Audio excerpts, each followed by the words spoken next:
भक्तो विषयैरजितेन्द्रियः प्रायः प्रगल्भया भक्त्या विषयैर्नाभिभूयते।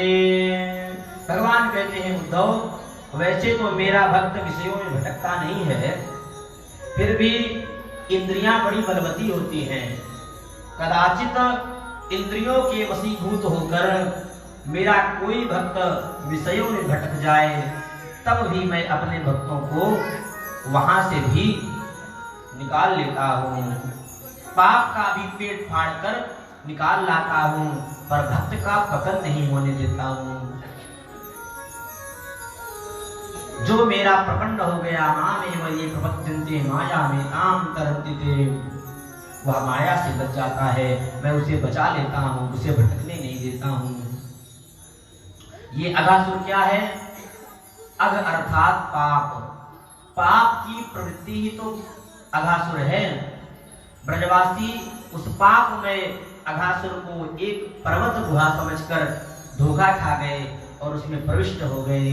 इसी प्रकार भक्त भी कभी कभी प्रमादवश पाप की प्रवृत्ति को पहचाने बिना उधर प्रवृत्त हो जाते हैं। माया इतनी बलवती है कि धोखा दे देती है, परंतु जब ब्रजवासी घुसे तो भगवान ने आवाज लगाई, रुको रुको, खतरा है, ये गुफा नहीं है, पर सुन नहीं पाए। उसी प्रकार भगवान का शरणापन्न भक्त जब किसी भी पाप वृत्ति में प्रवेश करता है तो भगवान जो हृदयस्थ हैं वह हरि रोकते हैं, बार बार रोकते टोकते हैं, सावधान करते हैं, इधर मत जाओ, खतरा है, ऐसा मत करो। परंतु हम लोग उनकी आवाज को नहीं सुन पाते, समझ नहीं पाते और अनसुना करके घुस जाते हैं, जैसे ब्रजवासी घुस गए। भगवान के इतना पुकारने पर भी किसी ने नहीं सुना। अब जब नहीं सुन पाए और अघासुर के मुख में चले गए तो फिर भगवान उनकी रक्षा करने के लिए तुरंत भीतर गए। जो ही प्रभु ने अघासुर के मुख में प्रवेश किया कि अघासुर ने तुरंत मुख बंद कर लिया। अब तो सब के सब अघासुर के मुख में बंदी बन गए। बड़े बड़े देवता विमानों में बैठे ये दृश्य देख रहे थे तो हाहाकार करने लगे, अरे अघासुर तो सबको खा गया। पर भगवान ने उसके श्वास छिद्र में बैठकर अपना शरीर बढ़ाकर उसके श्वास छिद्र को पूर्णतः अवरुद्ध कर दिया। अघासुर बिना श्वास छिद्र के छटपटाने लगा, थोड़ी देर तड़पा और फिर उसका ब्रह्मरंध्र फट गया और उसी छिद्र से भगवान सारे ब्रजवासियों को निकालकर बाहर ले आए। अमृतमयी दृष्टि से देखा तो सब के सब सोते हुए जागकर खड़े हो गए। अघासुर के शरीर से एक तेज पुंज निकला जो भगवान के चरण कमलों में लीन हो गया। भगवान ने ब्रजवासियों की रक्षा की, अघासुर का उद्धार किया। परीक्षित बोले, अघासुर का भी उद्धार हो गया। सुखदेव जी कहते हैं, इसमें संदेह क्या है परीक्षित? अरे जो भगवान का नाम लेकर मरता है वह तर जाता है, और जो भगवान के पेट में बैठ करके मरा हो, भगवान जिसके पेट में बैठे हो और मर गया हो, वह क्या नरक में जा सकता है क्या? आश्चर्य तो इस बात की है कि परीक्षित कि आज अघासुर मरा है और ब्रजवासियों ने ठीक उसके 1 वर्ष बाद घर में आकर अपने मैया से कहा, मैया तेरे कन्हैया ने आज अघासुर मार दियो। परीक्षित चौंक गए। ये घटना 1 वर्ष के बाद ब्रजवासियों ने क्यों सुनाई? सुखदेव जी कहते हैं, सुनो परीक्षित, तुम्हारे मन में अतिशय अनुराग देख देखकर मुझे कोई भी रहस्य छुपाए नहीं बनता। सुनो, ग्वाला जब गैया चराने जाते हैं तो अपना कलेवा बांधकर साथ में ले जाते हैं, और जहां कोई अच्छा सा स्थान देखते हैं वही गायों को चरने के लिए स्वतंत्र छोड़ दिया और अपने कलेवा की पोटली को किसी वृक्ष में लटका दिया और आसपास में वह खेलते हैं। तो सब ब्रजवासी अघासुर के मुख से बाहर निकले तो बोले, कन्हैया आज तेरी कृपा से हम सब बच गए, नहीं तो हमारा तो नाश्ता हो गया था। अब लाला, अब हमको बड़ी जोर की भूख लग रही है। भगवान बोले तो निकालो अपना कलेवा।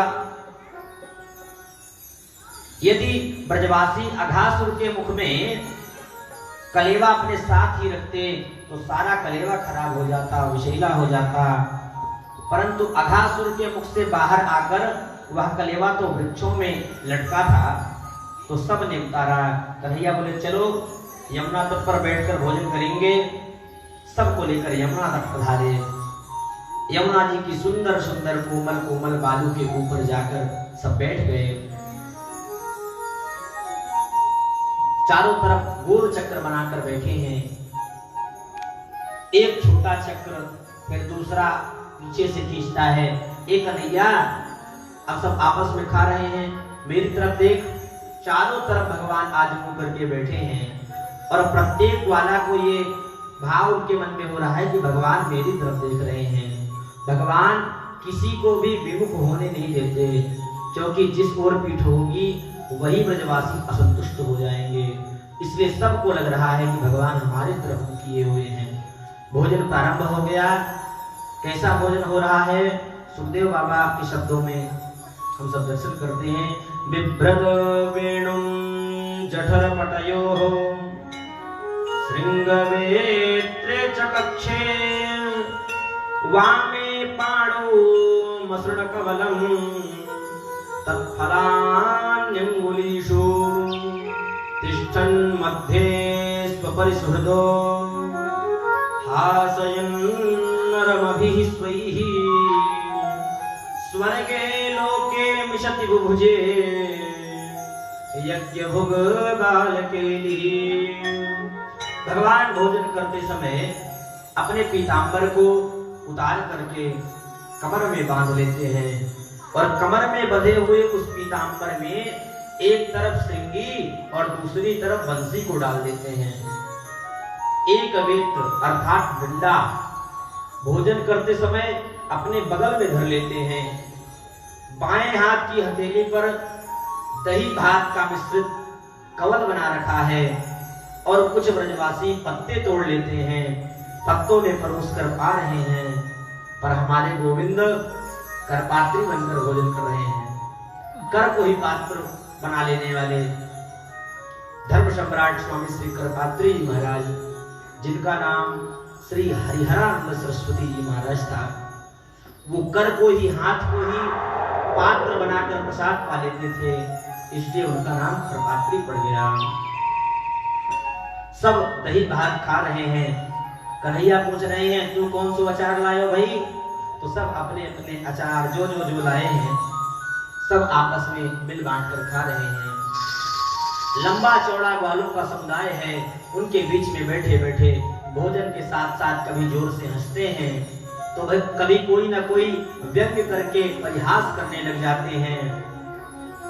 स्वर्ग के सभी देवता विमान में छाए हुए इन वन भोज लीला का दर्शन करते हैं और आपस में कानाफूसी कर रहे हैं। देखो देखो, वह बड़े बड़े यज्ञों का भोक्ता जो नारायण है आज कैसे भोजन कर रहा है। अरे बड़े बड़े वेद